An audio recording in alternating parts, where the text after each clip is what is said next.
Hello, welcome to another episode of Xa Talk Show. You are watching Xa Talk Show, and we are going to do emacs list session. Not emacs list, but emacs workflow. Emacs, I'm going to work on emacs, using emacs, working on my website, and I'm going to work on my website about emacs initialization setup. So you go to Xa search for Xa emacs tutorial, you'll find these main topics: emacs tutorial, emacs init, and emacs keys, and emacs list. Then in the emacs init section, you have several tips about initialization. Emacs initialization is one of the biggest thing when you use Emacs, because you have to set up lots of things, as opposed to VS Code or Microsoft Visual Studio, where everything is set up for you. There's no you don't have to learn extra things, but Emacs you have to. So on this tutorial, all these are about Emacs initialization, many tips about how to set up tab and space, how to set up automatic typing of the parentheses, set up search white space. You can press white space, space bar, to stand for any of the hyphen, underscore, or tab. So these are very convenient Emacs setup. And I've been working on my Emacs website for 15 years, 17, 18 years, and there's a lot to do. So I'm going to improve this Emacs init setup today. So this section. So let's just get started. So today is 2022, March 22nd. Okay, let's begin. If you have questions, Emacs questions, post it, okay? And pay me, super chat or Patreon or PayPal or Amazon gift card. You can find the links on my website.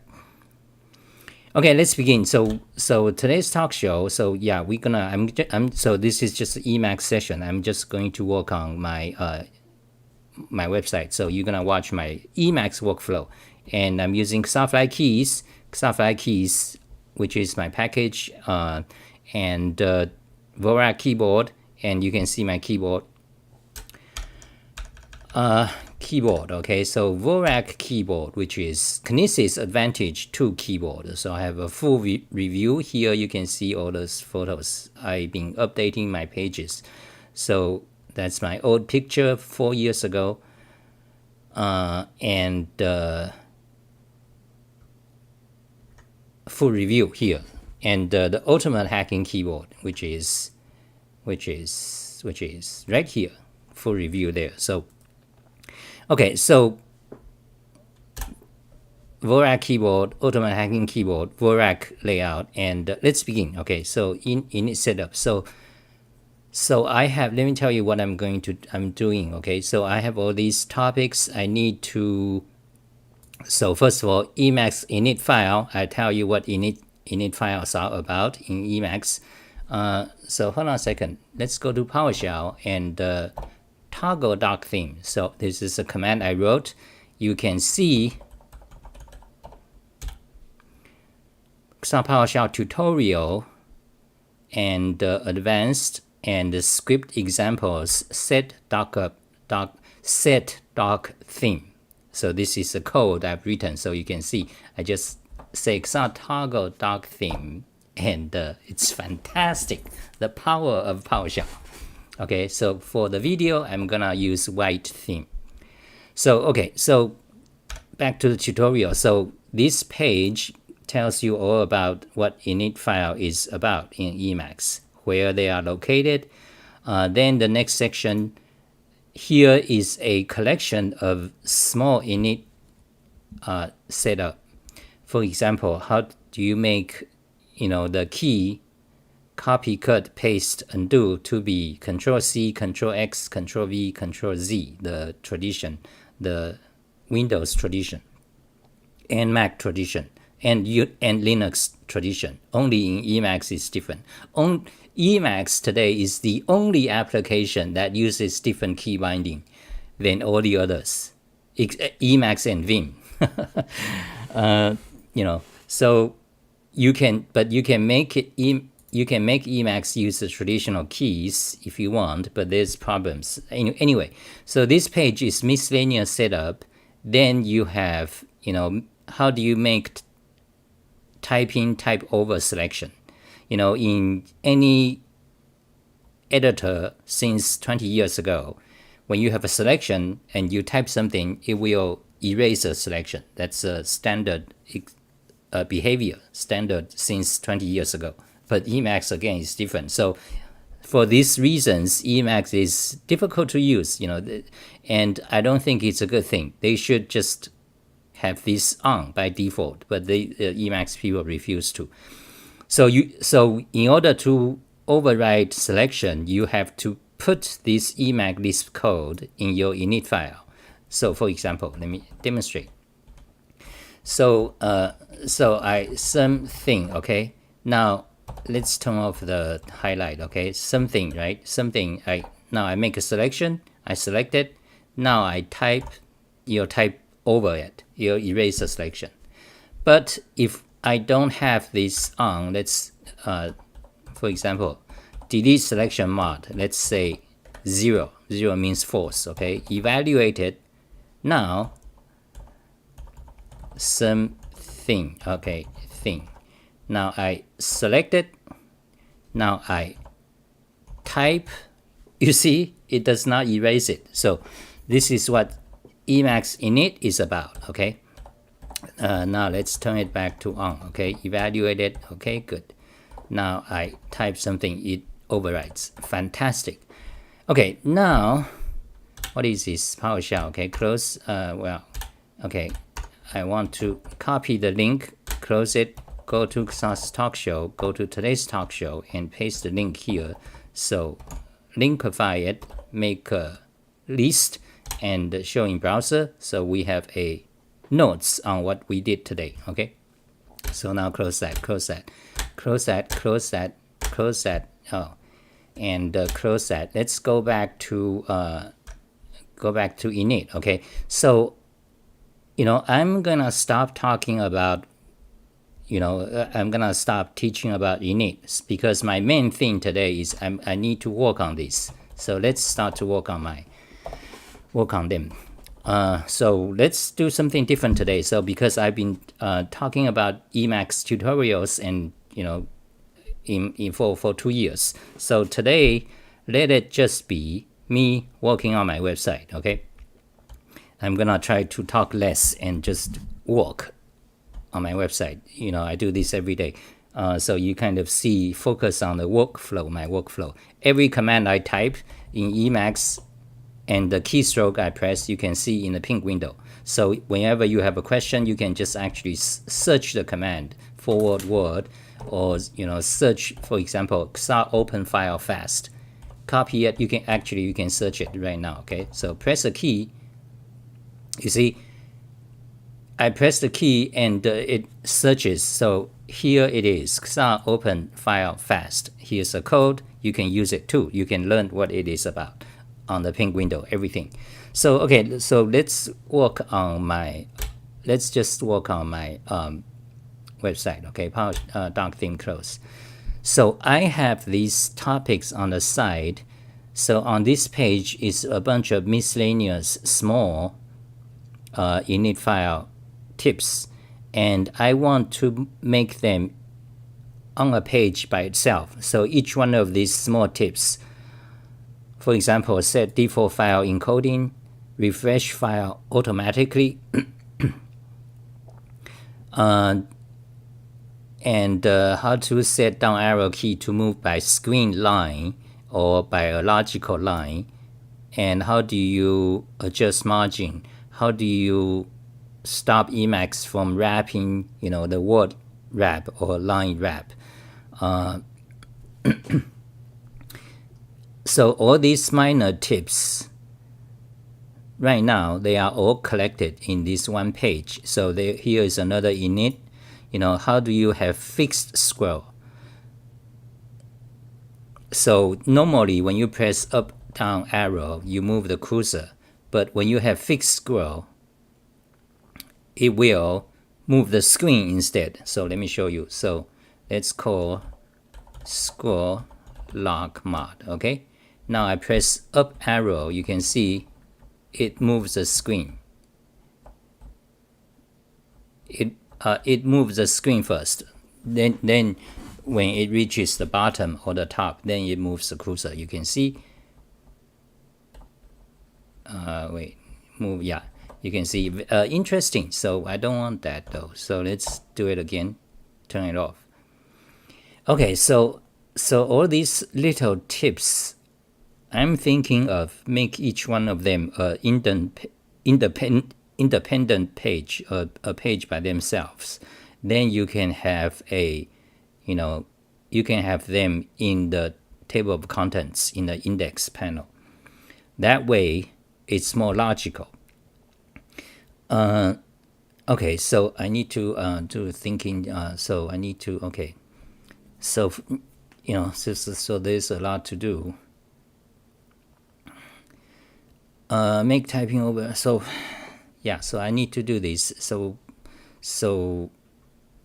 let's go to it. Okay, so wait. Init setup, init tips. That's this page. And okay, so let's first of all let's have an overview. What are they? So make typing override selected text. Make typing override selected text. Okay, set default file encoding. It's really hard to organize a tutorial.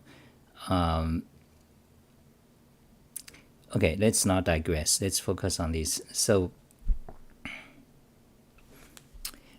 set default file encoding. Okay, so that's going to be, so there's a lot of issue to think over, because if I'm going to make this section a independent page by itself, then I might have repetition, because let's see, Unicode basics, character set, encoding, UTF-8, and code point. Okay, that's a tutorial about Unicode.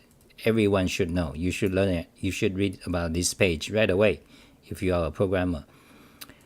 Then what is this? Unicode tutorial. Okay, this is a tutorial on Unicode about how do you deal with Unicode in Emacs. Okay, so this is different. This is about Unicode in Emacs. Okay, such as how do you type all these extra, Unicode characters or emoji? How do you find their names in Emacs? How do you type them? How do you type them by their code point, by hexadecimal or decimal? How do you how do you type Chinese, for example, input systems in Emacs? How do you find a character's hexadecimal value or name given a character? So this is about Unicode tutorial, Unicode Emacs tutorial for working with Unicode. So, and here is a Unicode tutorial itself. So, okay, so this page can be an independent page.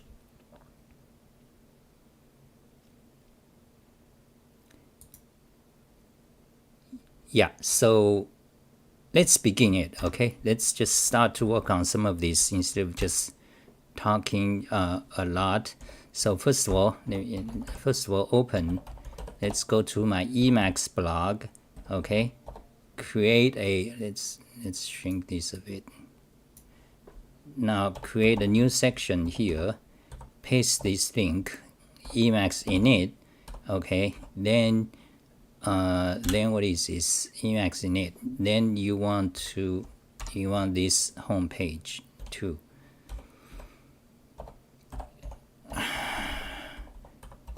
Okay, so these are the main pages we're gonna work on. So I need a new file.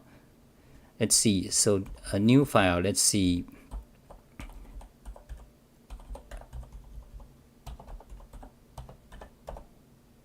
Okay. A new file name, Emacs init file encoding. Okay, So that needs a new page.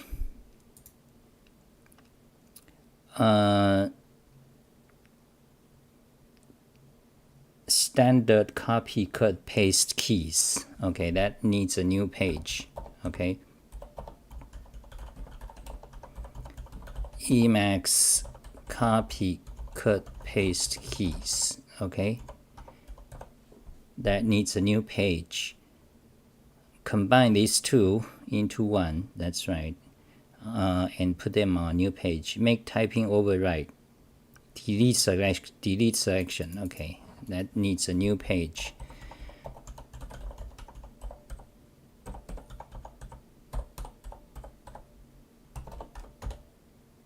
Okay, my convention is to use underscore, not dash, for file names. Okay, and set default encoding. Okay, that's there already. Set default encoding, a new page. Refresh file. Okay, refresh file. Yeah, that should be a page by itself. Emacs refresh file. And line margin, line wrap, line spacing. That's a complicated issue because there are many convoluted concepts related but different. So you have visual line move visual. So this is about moving lines. Have a down arrow key moved by screen lines. You see, I'm not going to explain them. I'm gonna focus on working on my stuff. So have the down arrow key moved by screen lines. Should I down arrow key? Because you see, some of these pages is really small. I mean, there's just one line. So if you're gonna have a page by itself, it's kind of silly in some aspect. But however, that way it's more logical.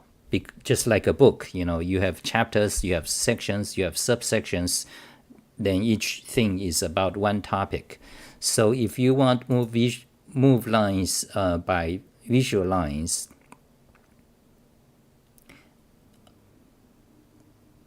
and there's a lot of related things. Okay, so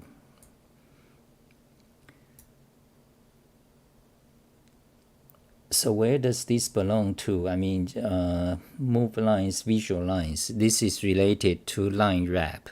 Yeah. Okay, so move by visual lines.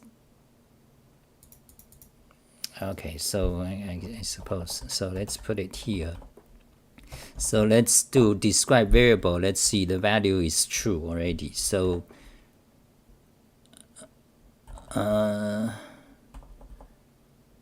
let's say neo. Okay, let's make it neo. Let's see how it changes my experience. I've tried them long time ago for years, but I haven't been trying that in the past 5 years or so. 5 or 10. So okay, let's make it a page by itself.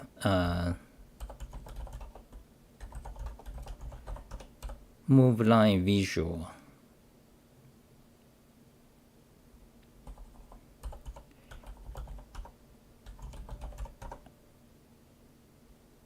What's a proper file name? So now you have to think about the proper file name. You want the file name that's short, that's not too long, and easy to understand what the topic is about. So in this case, there are many ways to go. One of the easy ways, simply use the emacs command line, the command name for the file name. So in this, for example, you'll say emacs line move visual. You add an emacs in front to indicate this is about Emacs, because you have so many other topics about JavaScript or about whatever. So, but the problem with using the Emacs command name to name your file is that Emacs command name are oftentimes not intuitive. So for example, the line move visual, what does it mean? Like one of the way to test whether a name is intuitive is that you ask random people on the street. In our case, the context must be programmers, right? It makes more sense because if you ask random people, they have no idea what you're talking about. Editor, they don't know what the fuck is a text editor. So let's limit our, the question to programmers. You ask a bunch of random programmers. You just say line move visual. What does it mean? If they answer correctly about moving the arrow key, whether it's a visual line or not, then you have the good name. Otherwise, you don't. But do you know what move line visual means? Let me show you. Okay, so for example, you see now I have a multi-line. You see this is a very long line.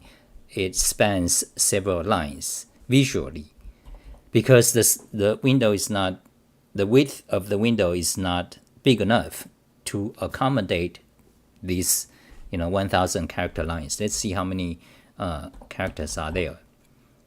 300 characters. Okay, so if you magnify the window, it's still 2 lines. Okay, so now you have a long line. Now the question is, if you move the arrow key, you see right now my arrow is here.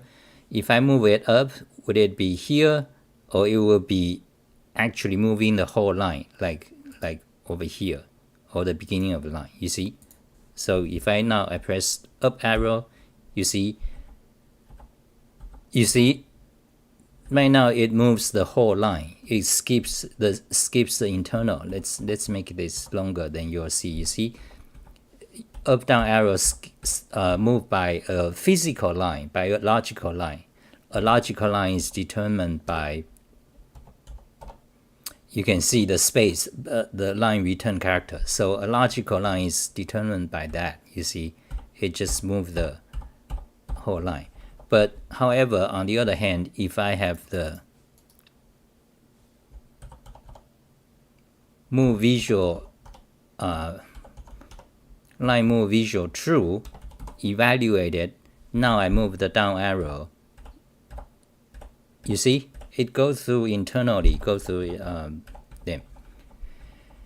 Let's say for Neo for now. Okay, so I haven't tried this for a long time. So now let's the logical line. You see, so that's what that is about. Now back to the naming. So what should be the name? So if you say emacs arrow move line visual, that does not make sense. You have to say arrow down. Then that makes a lot more sense. Emacs arrow down move line visual. Naming is hard. Now this name is getting long. 33 characters. That's too long.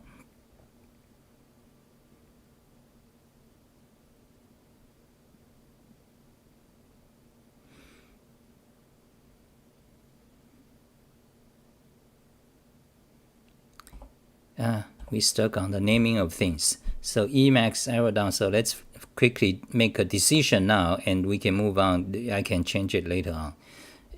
Arrow down move line.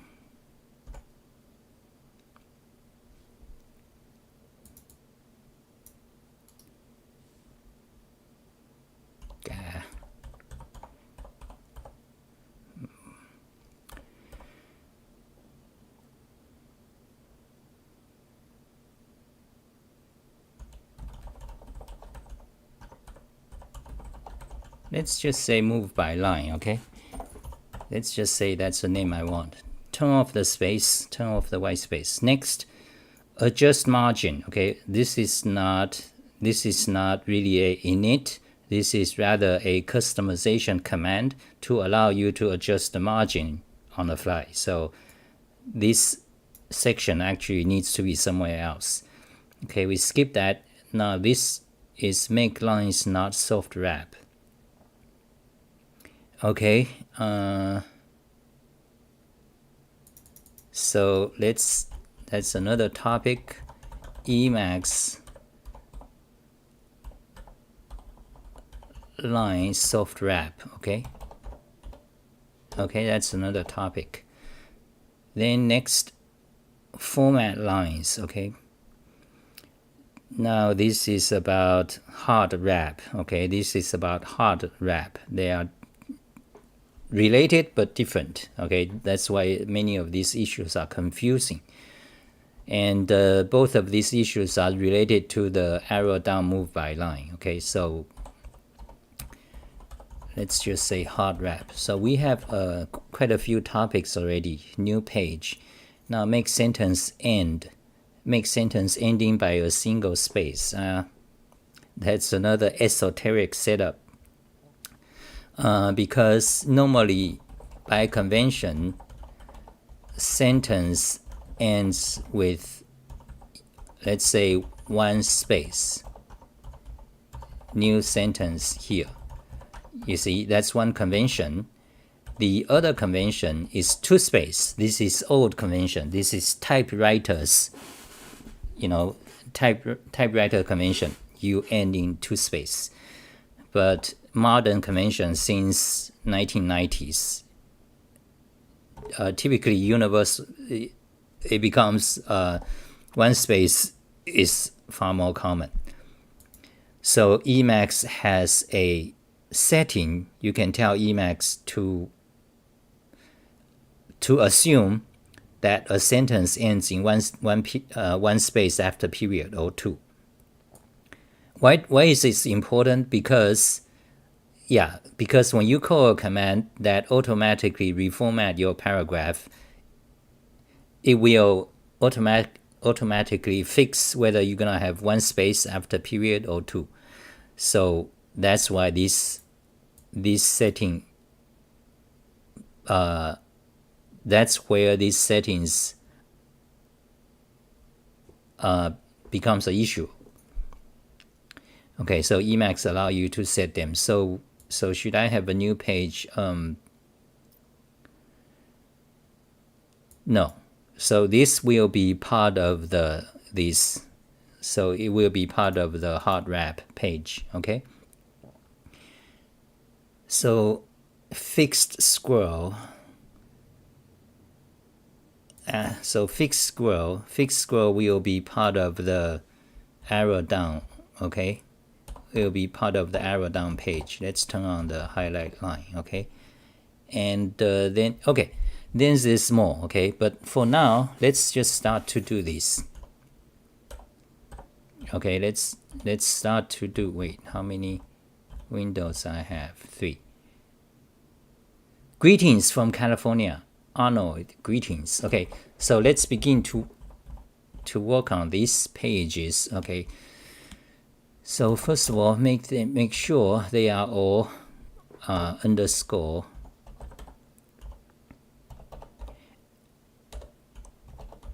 So I have a command that easily fix the underscore. So add HTML.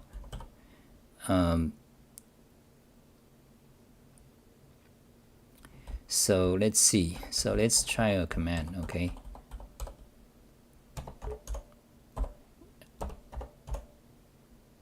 Okay, so let's see, open. So I have a command that automatically create a file. Is that what I want? Not exactly.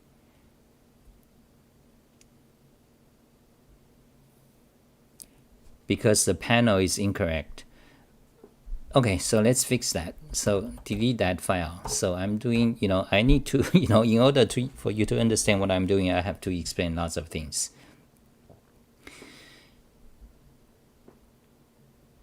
Okay, let's look at the command. Okay, so the command is site new page. Site new page. Then you go to. Okay, let's not use this command. So the command I want is this. Okay.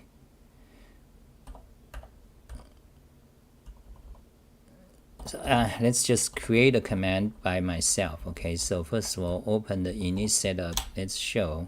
Okay, that's a content I want. Copy the content. Select all. Wait.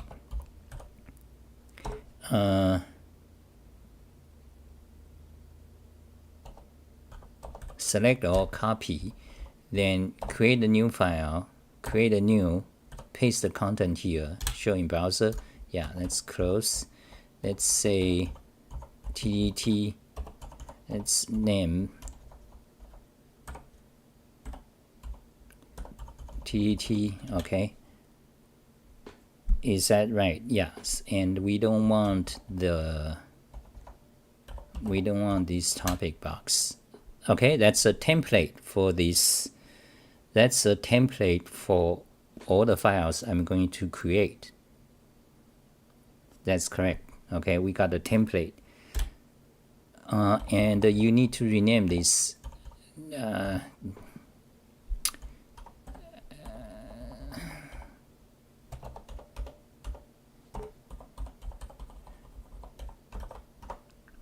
Okay, you need to rename them properly. Let's do that later. Okay, so okay, but anyway, we got the template. So let's open. Let's do them quickly. So let's open. That's good. So this one, let's copy. Buffer content copied. Okay.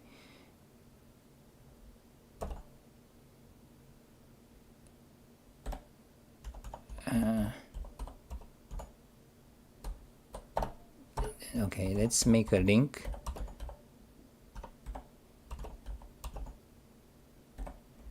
Make a link. Okay, now open each one of them. Open, create, paste, show in browser. Fantastic. Close. Open, yes, create, yes, paste, close. Save. Create, yes, paste, close, save. Open, create, yes, paste, close, save. Open, yes, paste, close, save. Open, yes, paste, close, save. Okay. Now, what about this? This already exists. Delete that. Make them into a link. Now showing browser. Fantastic. We have just created these files. Each one is kind of a template. Okay. Now, all we have to do is split the buffer. Let's make the content. Let's now add the content. Okay. So emacs miss init tips. Okay, open that. Showing browser. Yeah, this is miscellaneous init tips. So, okay, let me work on this so that let's go to here. Okay, so miss init files. Go to emacs blog. So copy, cut, paste keys. Okay, open it. Show in browser. That's empty. That's right. So here, yeah. So select that.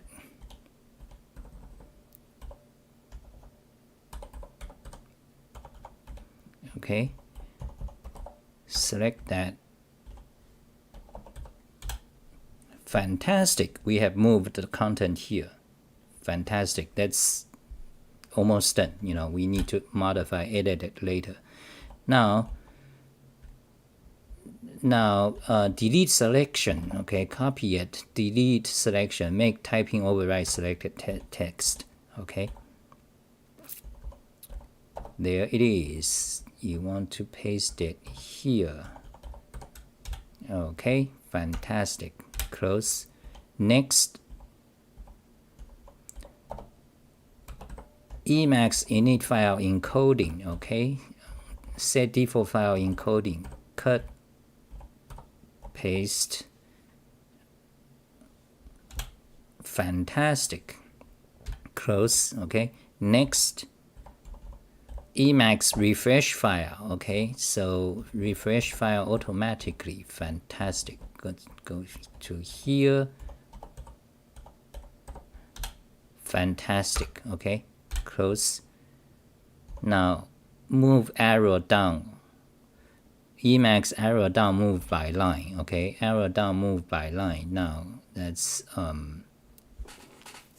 Okay, so that's about line margin, line wrap, line spacing. Okay, move down arrow. Let's just copy that. What? Wait. Where are we? What? Oh, we don't have the .html. Okay, we need to fix something. So you see, the file name is incorrect. That's why you don't see the coloring, because the file name doesn't have the extension. Therefore, it doesn't kick in the .html mod. So first of all, you rename the file. Look at this magic. So I just press a key, change the file name on the fly. I don't have to go to diode and change there. So, but anyway, so now you open it, showing browser, fantastic. So now this is about, what is this one about? Move down arrow by line. Yeah, so cut that, paste, showing browser, fantastic. Close. Adjust margin. Okay, let's ignore that now. Adjust margin, let's put it here. Okay, ignore that. Next, make lines not soft wrap. Okay, soft wrap. Yeah, here, cut, make lines not soft wrap. Paste here, showing browser, fantastic. Close. And next, hard wrap. Okay, hard wrap. So open that. Open that.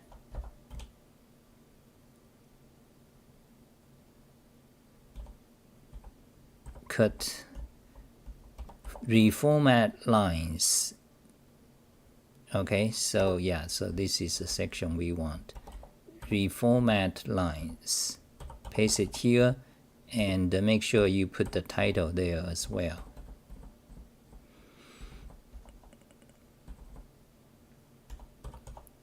Nah, you don't need that. So reformat lines. Okay. Then you have a section, make sentence ending by a single space. Okay, that's related. We talked about. Let's go back here.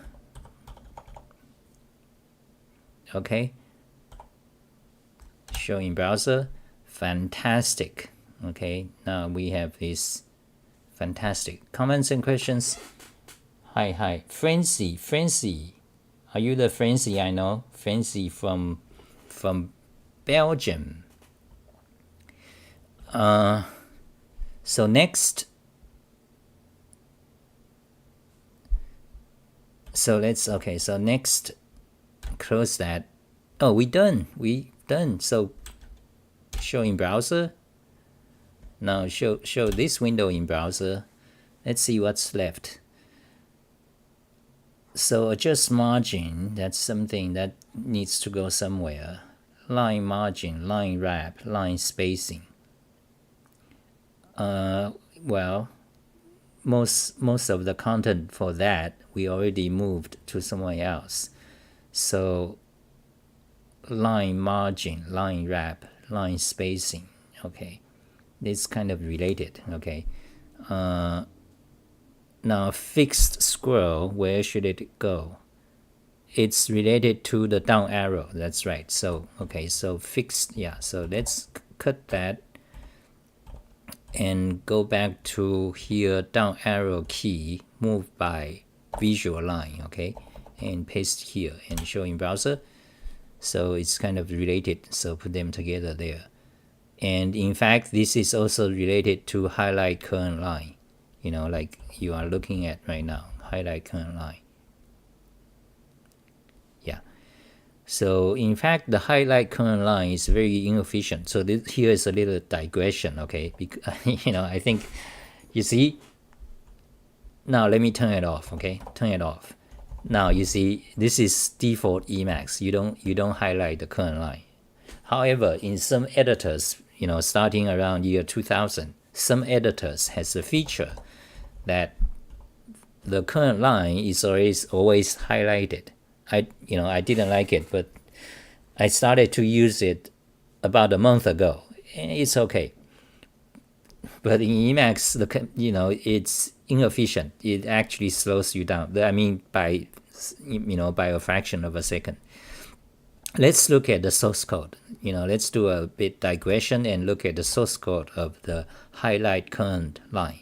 So what you do is you describe key, then press the key I have set up for that command. So you can see here's an inline documentation for the command, global highline mod. Okay, and now you can, for me, I set the key to F7, and to F7 is actually just this key. Wait, is it F7? What? Why is it F7? It should be F9. I don't know how it got F7. Okay, that's some bugs I need to fix in one of my packages or something. But anyway, so highlight global highline mod. So let's jump to the source code. It's gonna have a lot of code. It does. So let's read this a little bit. So the documentation. So toggle line highlighting in all buffers. Okay, it calls if called interactively, enable global highline mod. Okay, blah blah blah blah. Okay, that tells you how to toggle it. Okay, now if global highline sticky flag is the neo, that's Emacs Lisp jargon. Very unintuitive. It should be banned. They should just say true and false. But because of Emacs Lisp technicalities, they have to say neo or non-neo. But to a typical programmer, what the fuck is neo and non-neo? So the proper way, a better way, it should systematically in every Emacs Lisp documentation change all this wording of non-neo just to say true, true. If something is true, then something. If this flag is true or false, then do something. That's a much more intuitive documentation. But the Emacs phonetics, the hacker types, the Unix, Linux, the C coders, they'll say, oh, but that's technically incorrect because that's ambiguous. Because in Emacs Lisp, there's no boolean, but you have T, and neo. You have, because, well, in Emacs Lisp, everything that's not neo, the value neo. Neo is both a symbol and a variable, fairly complex, okay? In Emacs, you have the literal value of neo. NIL, okay, literal, and that neo is both a symbol and both a variable. It's both, okay. So it's getting in. So I'm talking about getting into technical details. So in Emacs Lisp, you don't have a boolean value, okay, but rather you just have like neo. The neo in a boolean context means false. Everything else is true.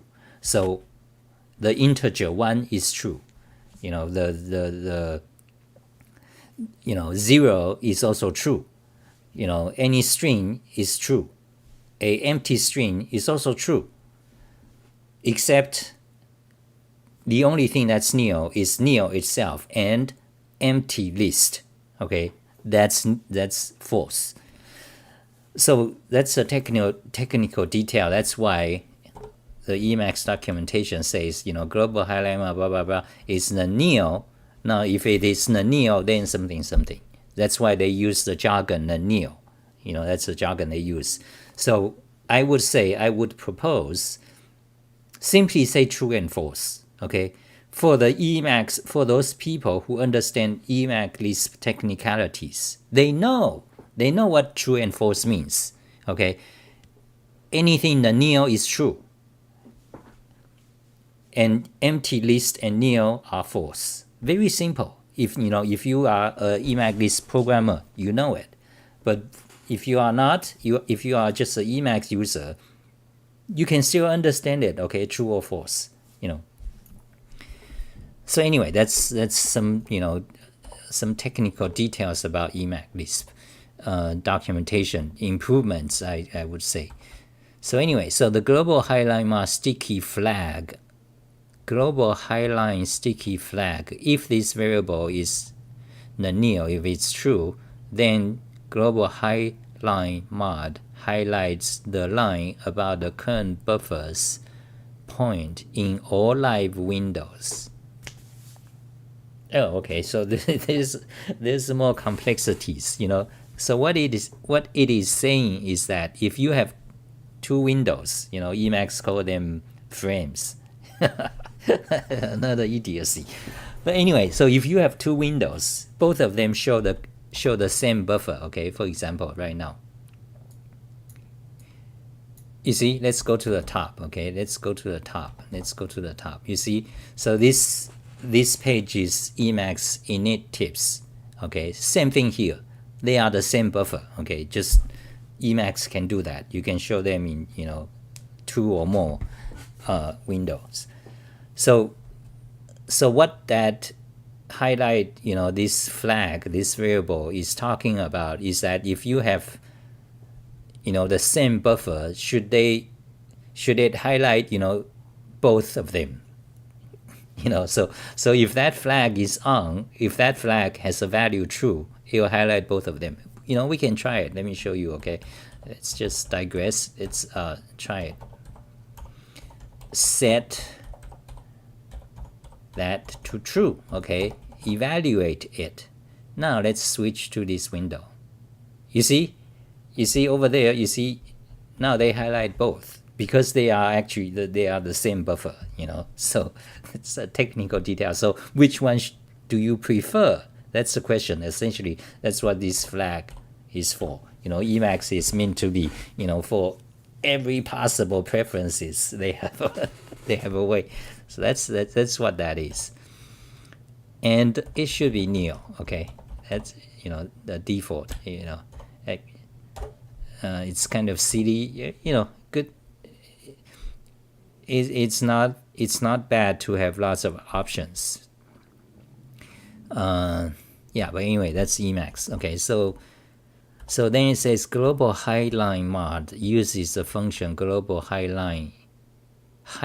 Okay, that's a function it actually calls. Okay, and global highline may be an highlight on post command hook.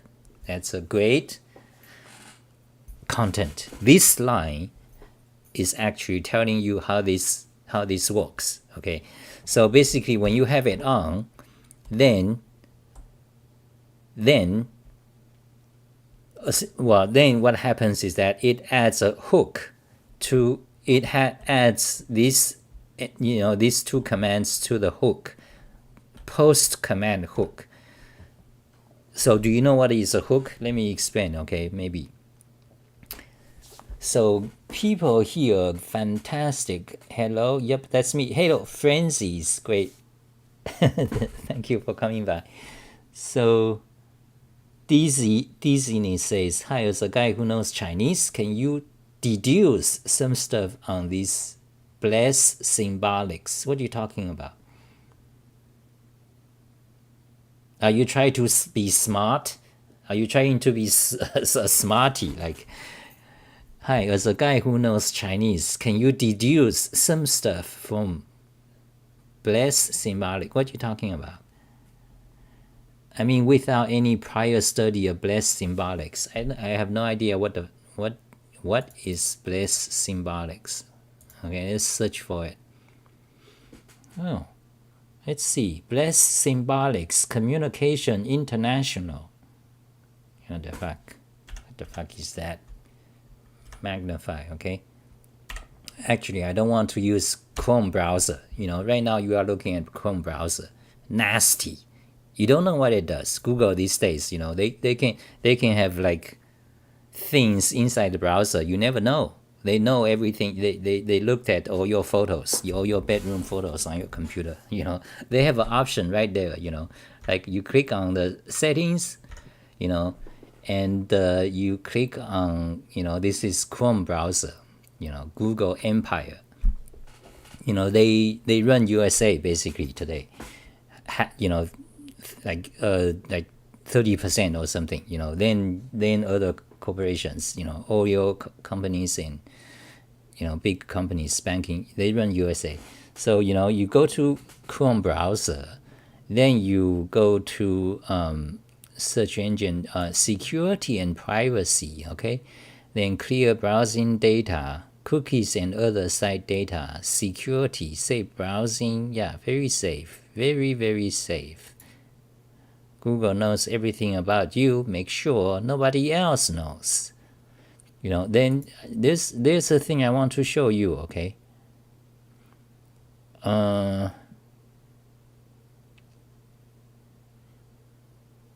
there it is. Wait. Chrome can help keep you safe from data breaches and bad extensions and more. Check now. Don't, if I press that, something's gonna happen. I'm not gonna. Thank you, Google. Thank you for your help. I don't want it. But there is something I want to show you. Advanced, okay? System.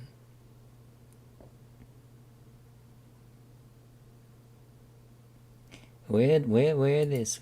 Reset and there it is. There it is. Reset and clean up. Restore settings to their original defaults, okay? Then there it is, this clean up computer. This is browser. This is Google Chrome browser. Now it's gonna have it has an option to clean up your computer. Let's click on that. You see, find harmful software, So the Google Chrome browser now is becoming a virus checker for you. Thank you, Google. They are so helpful. They're gonna check virus. They're gonna check your whole computer for viruses.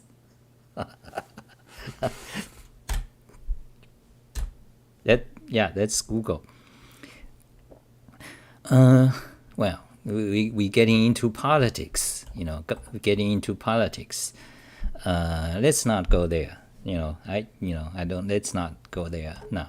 So we are looking at the global highline mod. So you see, what's a hook?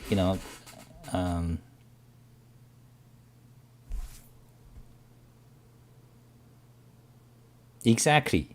So Naraja, said what is a hook? Okay, so hook in normal programming languages, in JavaScript, it's called event. Okay, so it's just event.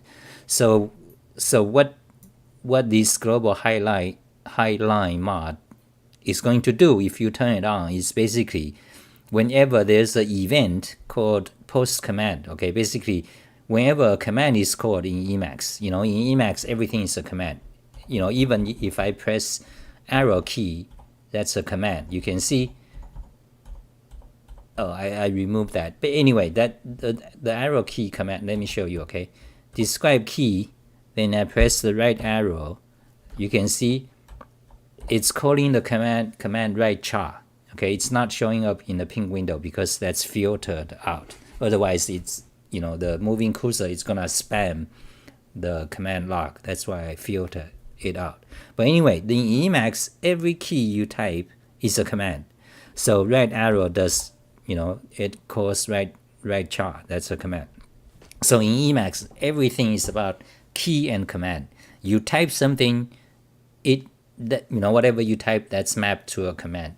Even if you insert a character, let's say I type T, that's inserting a character. That's a command. Okay, for example, let me show you. That's called insert char. Okay, for example, Control H K for describe key. Now I type T. Now you can see, it calls the command self insert command. You see, so in Emacs, the most important principle is that it just intercept your keys, and whatever the key is mapped to a command. It is a command. The command will be called. It is a command that actually do whatever. Insert a character, move the cursor, close a window, delete a word, or whatever. Anything you do. So Emacs, so that's why that's the most fundamental principle of Emacs. That's why the original, that's inherited from, that's what emacs was, TECO, it was called TECO, basically key macro system. And it evolved into Emacs and with the entire Emacs Lisp language. But the principle still remain. It's key macro. It's actually just key macro. Okay, so here, so let's go back to the global highlight. Let me explain what's going on there. Okay, global high lines. Okay, so everything is a command. So the post command hook, that's Emacs jargon. That means post command event. Okay, so whenever a command is called, after the command is called, it will call the function global highlight, or the function global highlight may be unhighlight. Okay, so basically every command, every command you type, everything, because Emacs is all about commands, every key you type, it calls a command. Then that command, then it will automatically call highlight or unhighlight. That's how this works. And this is very, very inefficient, fairly inefficient. Whenever you add, to a hook, especially this one, post command hook, that means almost everything you do, it does, it has to call another command. So that's how the highlight current line works. Okay, I mean the global highlight mod, and we can go to the source code and look at the source code. So here is the global highlight mod. So you can see, here's a code. You can see it just add a hook. It adds to not just the post command hook, not just that event. It also adds to change major mod event. Okay, two of them, two events, and that inefficient. Okay, that's fairly inefficient. So it's possible to write a global highlight mod without well, you can reduce, you can make it slightly more efficient, but the problem is that when you switch window,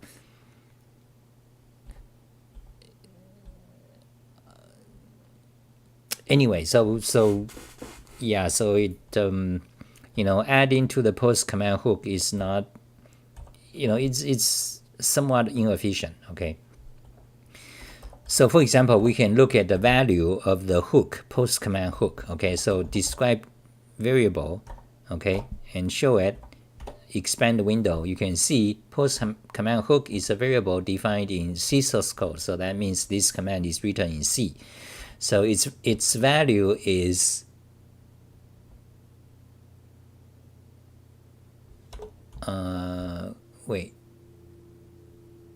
okay. So for there's a the value for the current buffer, and there's a value for the globally. So for the current buffer, the value of that hook is this function, JIT lock anti-blink post command.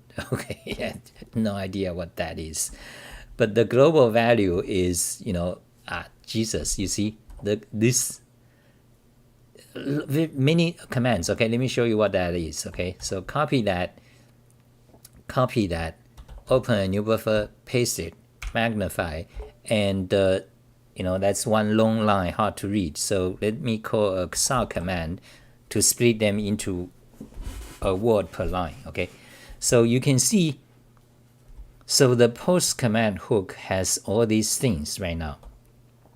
So that means every key you press, every command, it's gonna call this 1, 2, 3, 8 functions.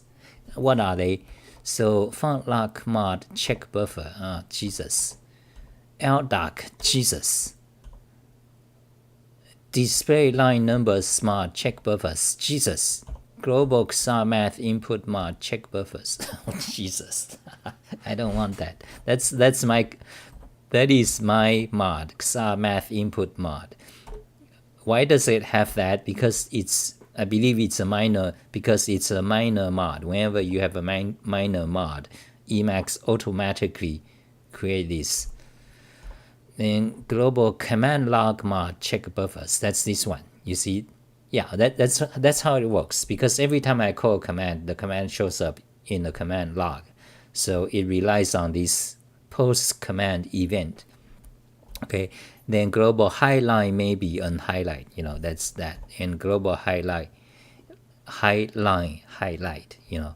It has to unhighlight because in order when you move the cursor, it has to unhighlight the previous line. So and there is the CLM zap recent history. I have no idea what that is. Like what? CLM zap recent history. Oh God, command log mod. Command log mod is also not good. I've been wanting to rewrite it myself, write my own version.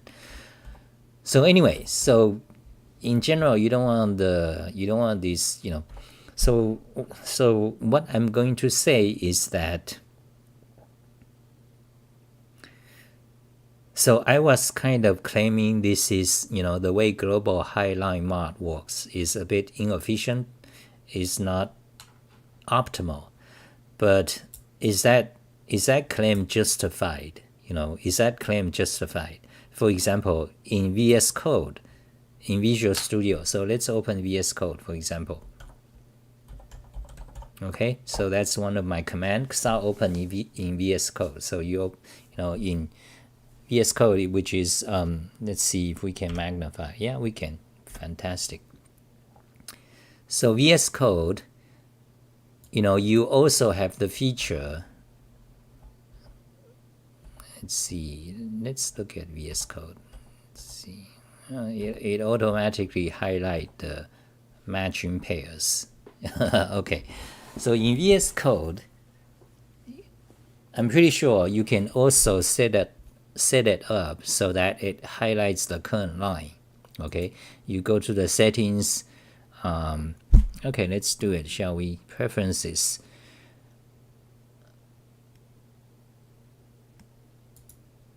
Settings. Then God, there's so many. So text editor, workbench, windows, features. So what is text editor? So what is this commonly used? Okay, autosave, font size, font family, tab size, cursor style, multi-cursor modifier, insert spaces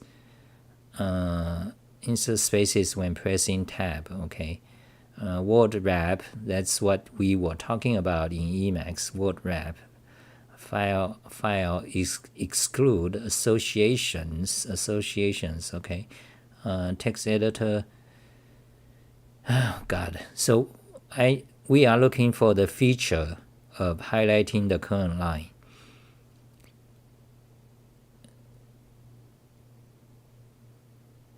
So cursor, okay, it's probably related to cursor. Okay, so auto closing brackets, auto closing delete. Control whether the editor should remove adjacent closing quotes or brackets when deleting. Oh, okay. Auto closing over type. God. Auto surround. Code lines. Control whether editor shows code length. Now what the fuck is that? That's jargon. Code length. So color decorators, column selection.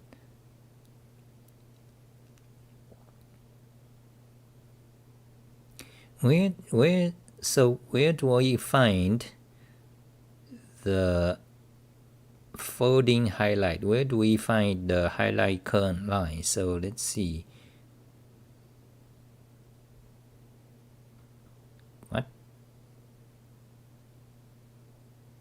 Multiple definitions. Okay, where? Oh God, this is so long.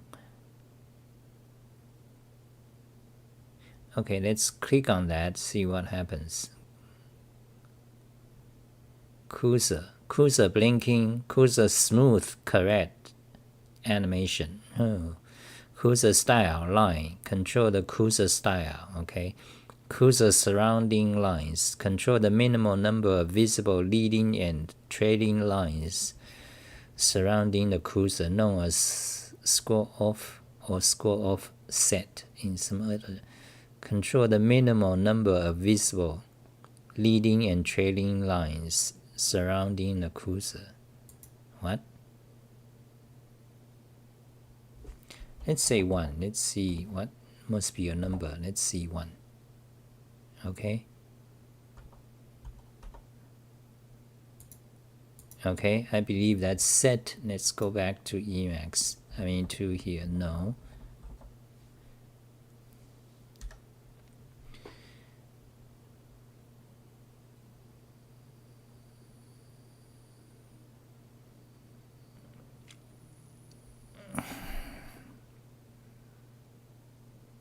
Control when cursor surrounding lines should be enforced. Yeah, I'm not sure what that is. Return it to 0.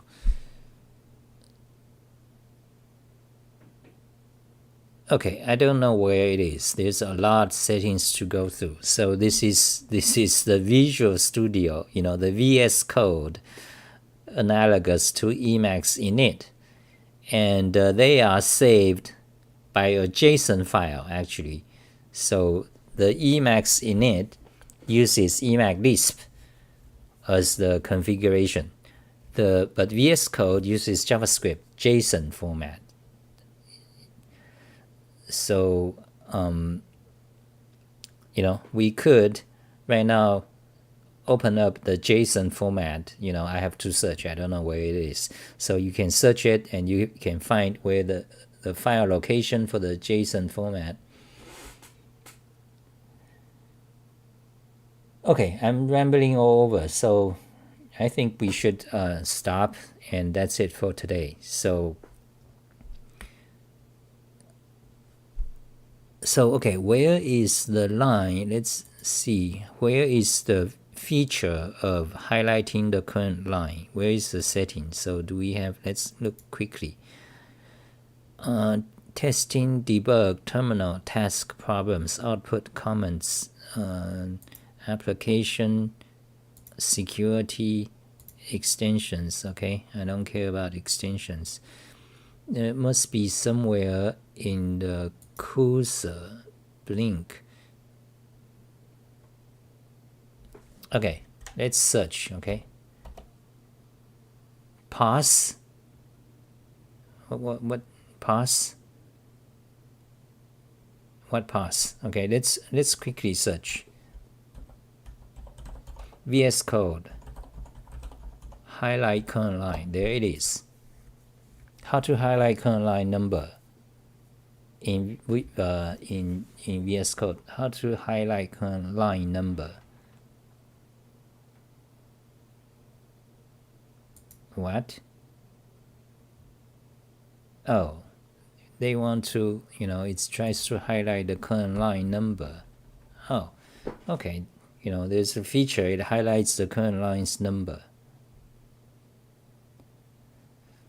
But that's not exactly what I want. What I want is how to highlight current line. There it is. That's the settings.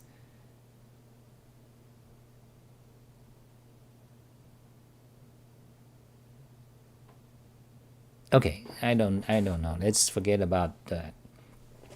So what I was saying is that the global highline mod, we are trying to determine whether we could say that the way Emacs implement it, the way Emacs implemented it, whether it's inefficient or not. You see, the thing is, in order to do that from a general algorithmic point of view, is that you have to know every time you move the cursor, you have to tell it, because you see, the gist of that is that highlight current line is that whenever the cursor is moved, doesn't matter by what means, even switching window, whenever the cursor is moved, you have to, that's an event, you have to tell it so that it can remove the highlight, then highlight somewhere else. So that is essential. This event is actually essential. So, and Emacs is doing exactly that, is exactly the that. So actually, but the problem with Emacs, the reason I say it's inefficient is that it's actually because the way the Emacs hooks, they are not very low level. They are kind of a bit high level. So it involves lots of calling functions, and that's not efficient. So I would imagine in VS Code, however they do it, essentially they also have to check the event. Whenever the event happens, moving cursor happens, then it does the highlight, But I would imagine in VS Code, this is done in a lower level. Okay, so I don't know for sure, but that's my guess. Because in Emacs, I know from experience, whenever you have this hook, post command hook, especially post command hook, because that happens, every multiple times per second. Like right now, I press the arrow down, it repeats, 20 times per second. And that means the post command hook, every function in it is called 20 times per second for each and every function in the post command hook. So, and I know it's inefficient because I run Emacs script that processes thousands of files. And whenever you have a hook on opening file, it slows down tremendously. For example, 1 minute jobs becomes 4 minutes. Or even more, in that case, in the opening file case. So anyway, so let's go back. So that's it for today, okay? That's it for today. We shutting down, and so yeah, so we shut down in 3 minutes. Yeah, so I talked for 2:13, so we talked for 70 minutes. Okay, that's it. Anything else?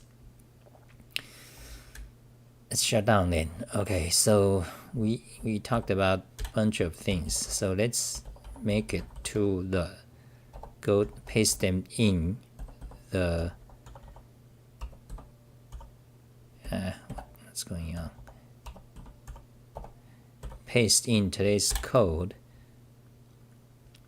what we talked about. Close this window back here. Global highline mod. Okay, so we kind of talked about global highline mod. So go to talk show. Today's talk show. Close that. Paste it here somewhere. Okay, actually paste my tutorial. Paste a link to my tutorial on global highline mod. Okay, so let's do that. So because now we have, let's go to Emacs blog. So we have,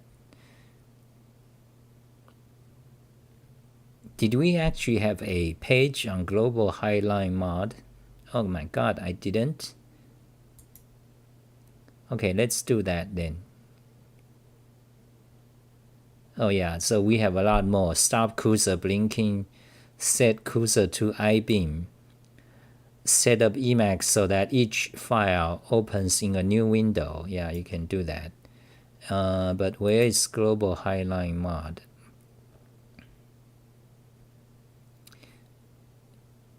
What?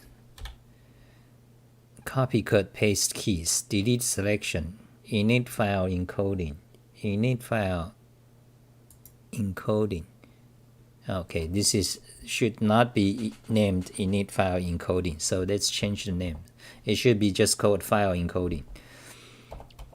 So let's see. if we already have a name like that. No. Okay, so let's rename it. What's going on? Emacs blog. Okay, so rename this file. Press a key to rename it. File encoding. Okay, Emacs file encoding, and okay, and we need to rename the titles. Okay, then refresh file, arrow down, move by line. Okay, and line soft wrap.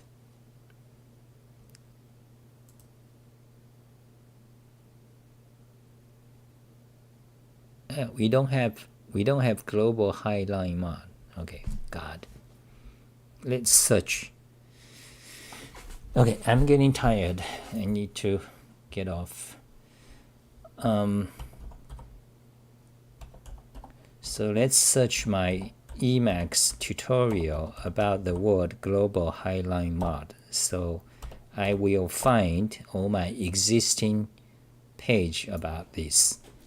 So you can see I blogged it multiple times in the past. 2012, 2015, then what is this? Then this is 2015 init file tutorial. Then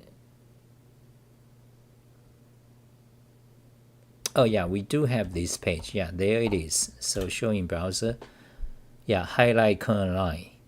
So this is already part of the Emacs init. So we already have an independent page on it.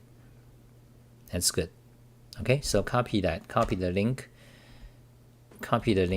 Go back to talk show, today's talk show, and replace that by a link to my tutorial. Showing browser. Fantastic. Okay, now let's go back to finish something we need to do. We need to rename this. Rename this TET. Let's finish that.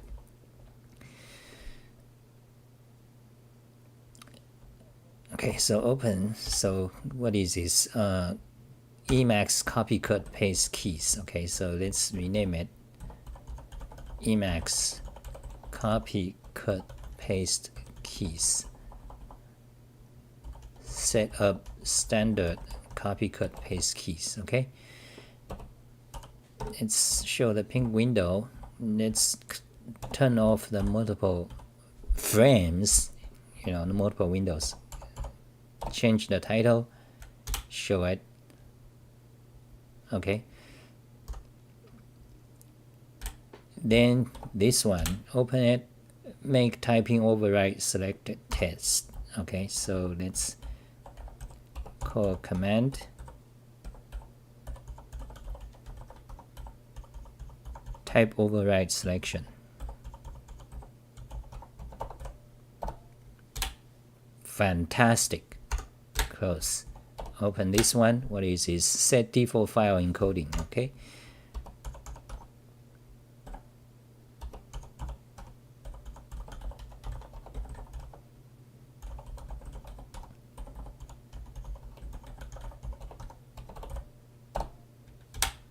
Fantastic. Now open that one. Refresh file. Okay.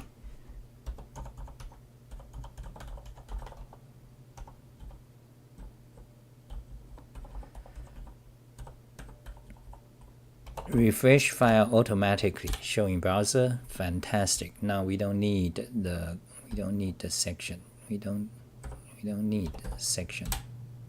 Okay, because that's just one thing.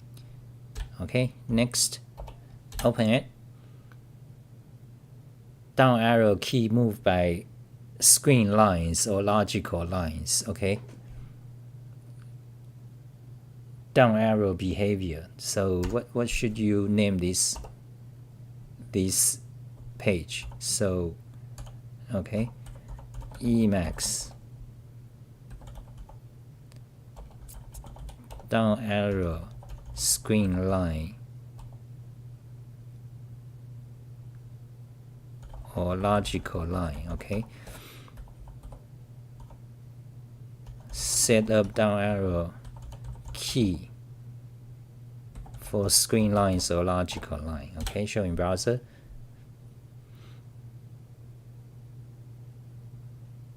Okay, that's kind of, yeah. Okay, so by the way, that's a new feature in Emacs 23, and Emacs 23 came out in 2009. You know, I've been writing this Emacs tutorial for 17 years. Okay, close that. So there's a question, I'm going to answer it. Can you sometimes maybe talk about collaborative editing in Emacs? There is some mod, but never tried it. There's no such thing. I mean, that's not a Emacs thing. Emacs doesn't, you know, doesn't really do that. So, I mean, so there's a related feature I can tell you, okay? Let me finish rename these things. Let me a few more, okay? Then let me answer that question. So make lines not soft wrap, okay?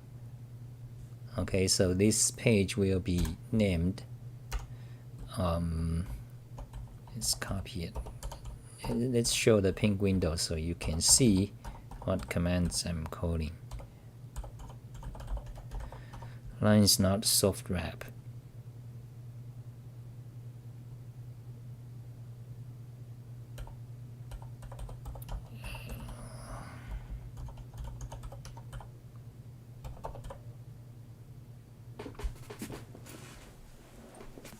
Okay, so let's rename this to be, for now, setup soft wrap lines. You know, I add the word setup there because, you know, that's a tip about naming of things. Because when you have the word setup, because the word setup is a very general word, meaning, you know, configuration, setting up things, set up.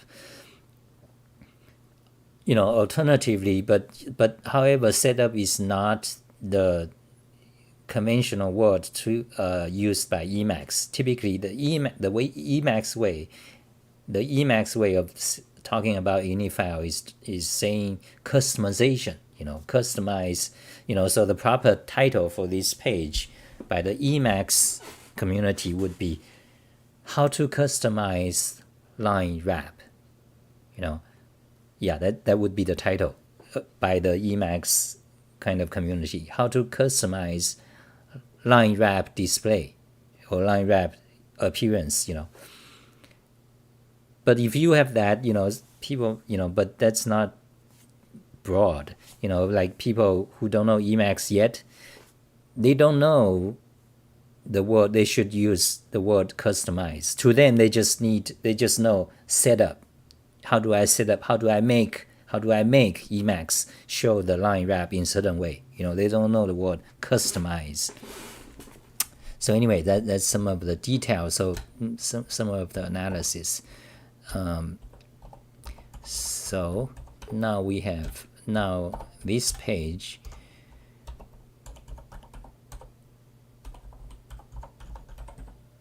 Let's say hot wrap lines. Okay, for now. Okay, so now we have changed the title to each one of these files. They have a proper title now, a better title, instead of just using the file name. So now we need to rename. I mean, not rename, but make the link text use the title. Okay, so one easy way is to do that is that I call a command to extract all the links. Okay, in the block. Okay, now I paste the link here. Now I do now I actually just relink them. Okay, then I create a list. Okay, now I show in browser. So you can see here are the old and here are the new. Okay, now I can just delete the old, show in browser. Fantastic. Okay, almost done. So now we begin, you know, in my tutorial, the init setup, we begin by moving out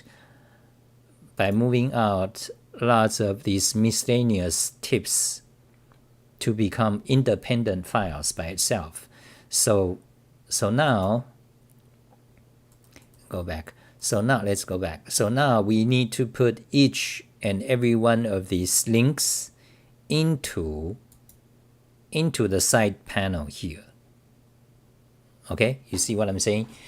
So let's do that. So then, why not? It's, because that's what I need to do. So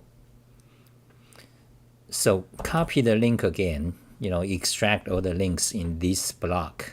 Okay, then open the root page of the emacs init setup, that page. Okay, now paste the link here. Now I need to link them. Okay, link them, make a list, show in browser. Okay, I need to put these links in the panel for each and every of the page. Okay, so now so essentially that means I need to do find replace on this panel text for all files in the directory. So this is the panel text. I copy it, then I call a command find replace. Okay, now paste it. I want to replace this code, this block of text, huge block of text. That's the panel. Okay, and enter. And what is my replace string? Okay, I don't know yet, so I cancel it. So now let's create a new panel that includes these new things. So in order to do that, let's create a new panel. Let's modify the panel. First of all, I need to delete the word emacs because that's repeated. People already know this about emacs. So refresh, so it's gonna be like that. Then I'm gonna, for now, let's just add somewhere here. Okay, I'm gonna work on it later, but now I'm just gonna show you my kind of workflow. So now I just cut this. Now I call find replace again, up arrow,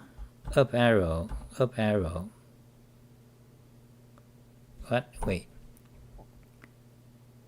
undo. Okay, so this is the text we want to find replace. Copy it, call find replace, paste it.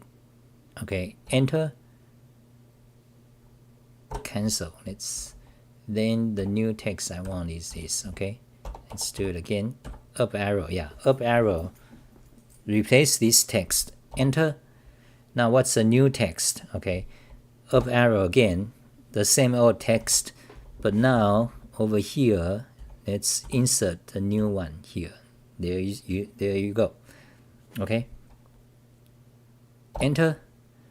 Then in all this directory, yes, file path regular expression .html, yes, minimal directory depth 0, yes, maximum directory depth 99. Okay, write changes to file, yes, fixed case in search, yes, fixed case in replacement, yes, make a backup, yes, done. Now you can press down arrow, you can see all these files changed. Or now you can do list matching lines and type users, and you can see that's all the files that's changed. That's about 50 files. Okay, but now you can close this and go to the browser, refresh.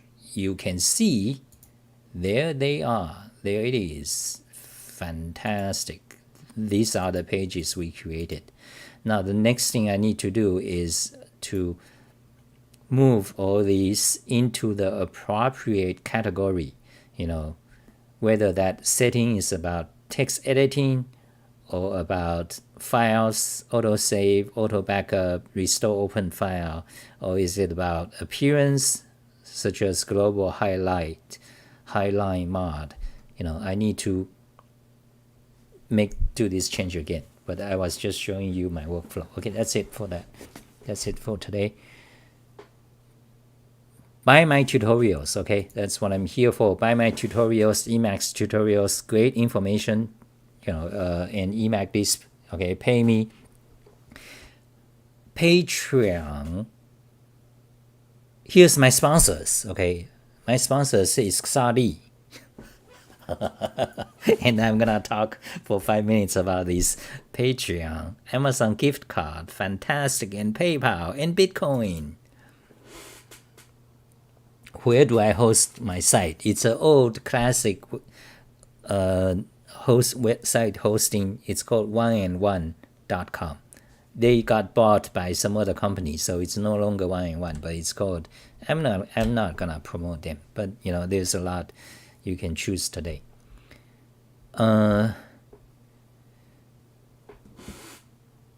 So that's it for today. You came in late, so there's a question I want to answer.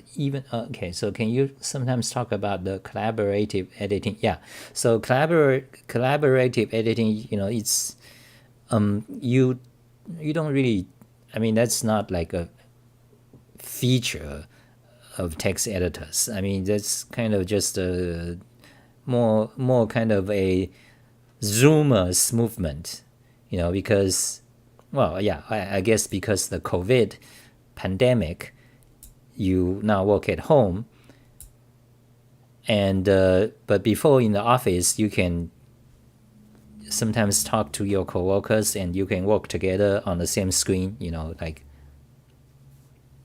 Thank you, Off Lamio. Okay, so you have like you have what the extreme programming, you have, so now you work at home, so how do you do so collaborative editing became kind of thing. So the thing you want is that you can work remotely with someone and editing the same file. So basically what you do is you go to the init. Okay, let me cut down the chase, get to the point. What you want is one of the feature you want to turn on is the file section auto revert. Okay, oh wait, that's something we did today. Yeah, refresh file automatically. So you want to put this into your init file. So when you are editing the file, and if someone also, if you have the file open in your Emacs buffer, if someone is also edited it, your buffer will automatically detect that it's changed and you'll refresh. Okay, so you want this feature. It doesn't always work. It does not always work. So that's why I say this is not a strong point of Emacs. But however, how do you collaborate? So you use Emacs, your friends, your coworker use Emacs. Both of you log into a server where your company's code or whatever, and you can both work on the same file, and while sharing your screen, or Discord or whatever you use, Zoom. You can talk to each other, and then so that's how you, I suppose that's how you do collaborative editing. Okay, so you can, you share a screen and you can, so you guys can chat and work on the same file. Okay, so that's it. So turn this on, and that's basically it. And you also, of course, you need to learn how do you log in remotely. So that's a feature called actually I don't have a tutorial for that feature. It's called, there's a name for that. It's you search it, you'll find it. Okay, so one there are multiple ways. Okay, there are two main ways of using Emacs to work on a file, a remote file, on a server somewhere, on a machine somewhere. Okay, one way is you use SSH. Okay, this is the way I prefer. Okay, so you go to a terminal, like right now you are looking at my PowerShell, the Windows terminal. You SSH to a server, then you can start Emacs. Okay, so then you can start Emacs within a terminal. Okay, so let's see. let's see. Yeah, so there is my emacs command, and let me show you running emacs in terminal. Okay. Now today's been a long session. Now it's 90 minutes.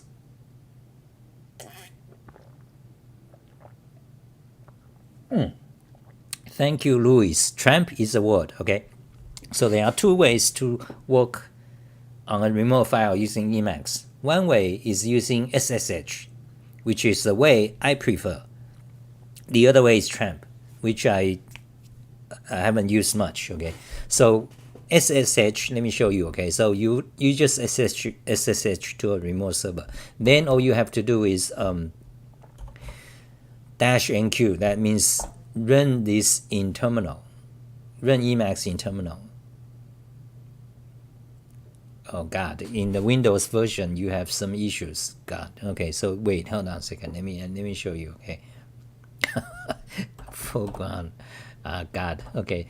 So I'm in PowerShell. I'm not in Bash. So the foreground doesn't work. So I don't know what happened to that.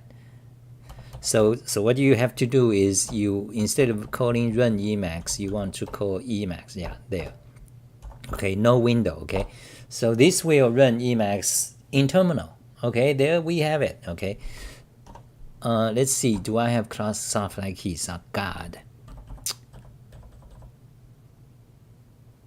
How do I switch to? Okay, so I haven't used Emacs in terminal, especially on Windows, for a long time. So how do I switch? Where is my meta key? Ah, God, that pops. Okay, where is my meta key? God, escape space.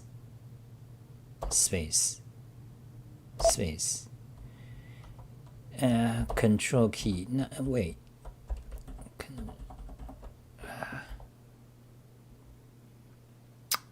Okay, so I was going to. Okay, let's exit. Okay, Control XC. Now, what is God? Insert mod. Wait, what is my US keyboard? Okay. Control XC, exit. Okay, now let's do it again. And now let's not load my init file. Okay, now here is Emacs, default GNU Emacs in terminal. Now you want to open a file. For example, let's open web.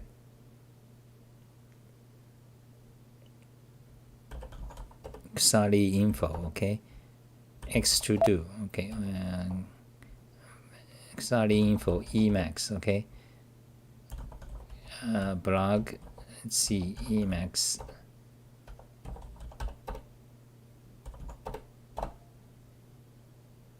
Okay. So you are looking at, you are in terminal. So okay. So anyways, this is one way to work remotely. You SSH to the machine. You rely on that machine, the remote machine, have Emacs installed. Okay, that's one way. The other way is Tramp. I'm not gonna add. You can just look up. You'll find how to. Transparent remote file access multiple protocol. Yeah, that's. I used it for a while, but it's over 10 years ago. But something, there was something I want to show you. I want to show Xafly keys in terminal. It works, okay, but but that's it for today. Okay, bye guys.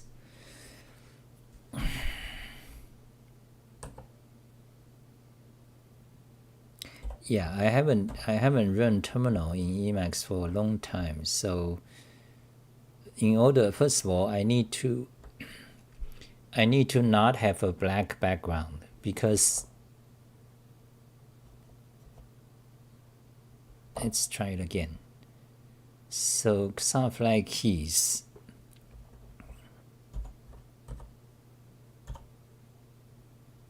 E runs the command xa delete backward. That's right. So let's see.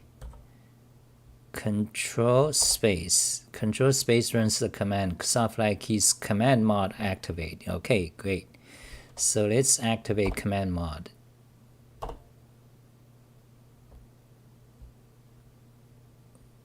What?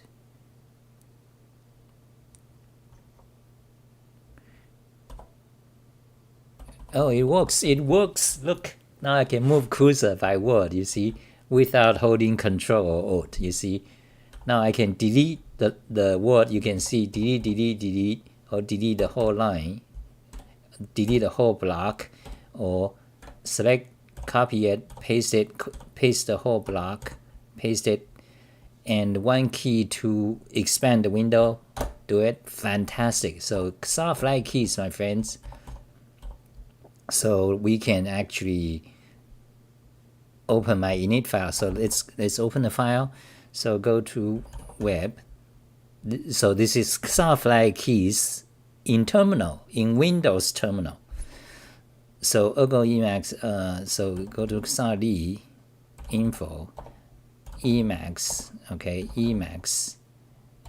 Yeah, okay, emacs.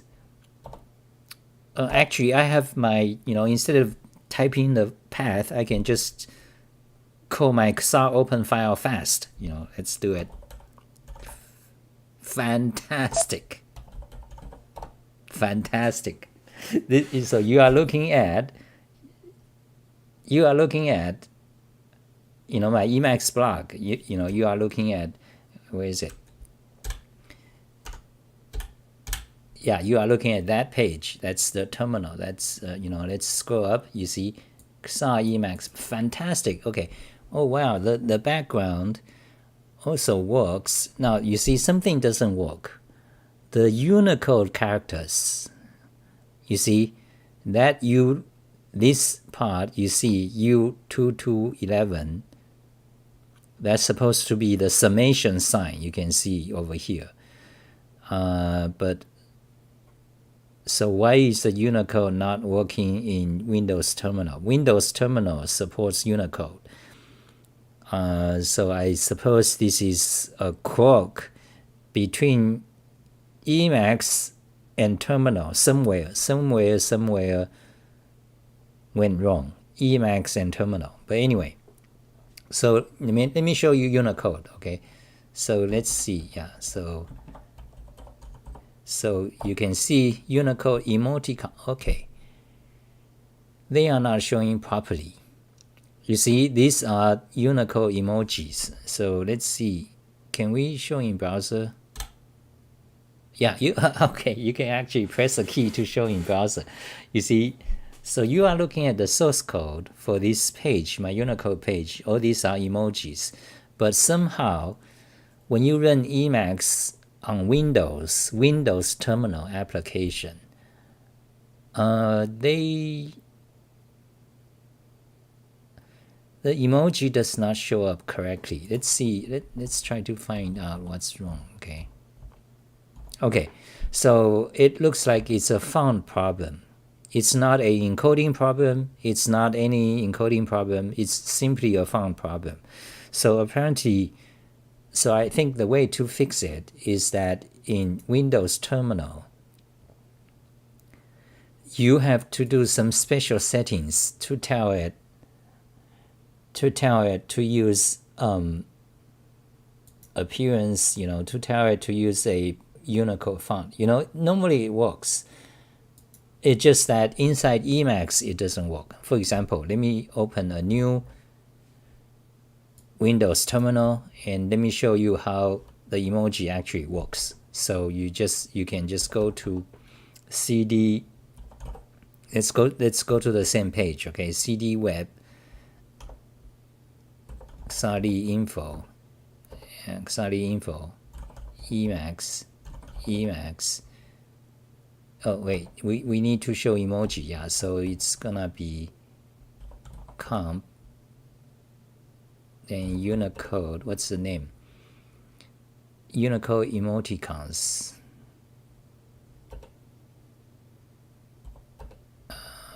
What? Why is the completion doesn't work?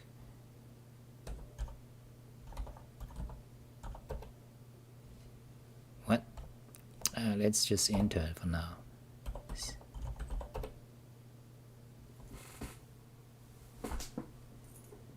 What? Duh.